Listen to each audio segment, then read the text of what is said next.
Well, we've all been waiting for a mistake to be made, so there's number one. You know what I mean? To leave clothing back or fingerprints or anything that you touched and to go on somewhere and leave it, that's mistake number one. Now, where they're at, geographically located, 20 miles from where they're at, brother, is Dickerson, New York, where Joyce's family all lives, okay? These cabins, the only thing that my source thinks they could have gotten out of the cabin that would have helped them is maps. This is probably the most intense forest. This is thick as it's not what we've been imagining. This is really, really thick. And listen, the cops, we thought they're all swarming at night, hunting with night vision. These guys are so dangerous that the cops are not hunting them at night.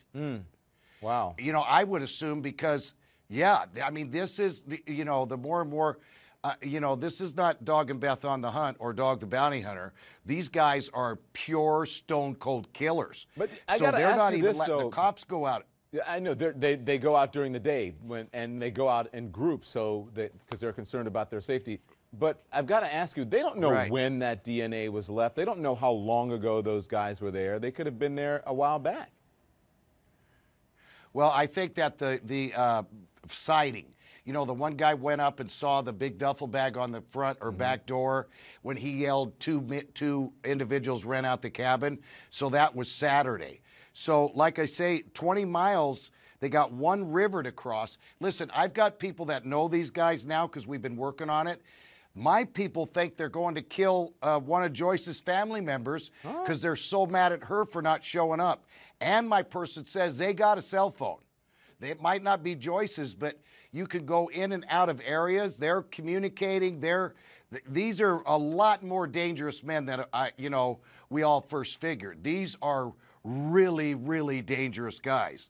So I think they're honing in on them right now. Again, they can't chase them at night because what if a cop gets jumped or something at night? Then they do have a weapon.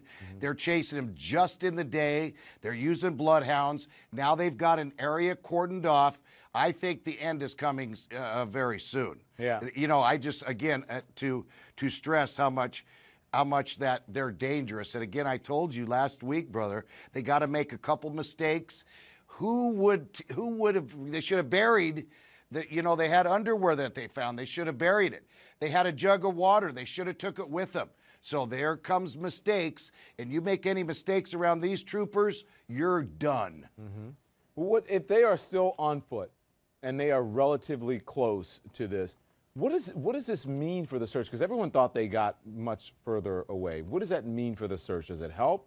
Or does it hurt? Well, because of everyone, everyone that's been chasing, because of the most elaborate breakout we've all ever seen in our lifetimes, we thought these guys are brilliant.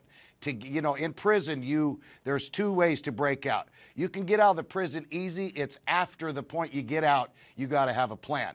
Obviously, the only plan they had was Joyce. They had a great exit. They had a great breakout. But once they got out, we all had figured, they could have had, even some guys I've heard said, they had a plane pick them up. Guess what? These guys have been like in a Barbie house, They're not used to the element, when to use the bathroom, when to eat, when to shower. Here's what clothes to wear. Another thing, brother, they worked in the tailor shop where I believe inmates' clothing, as we know, are made, but I also believe guards' clothing are made there.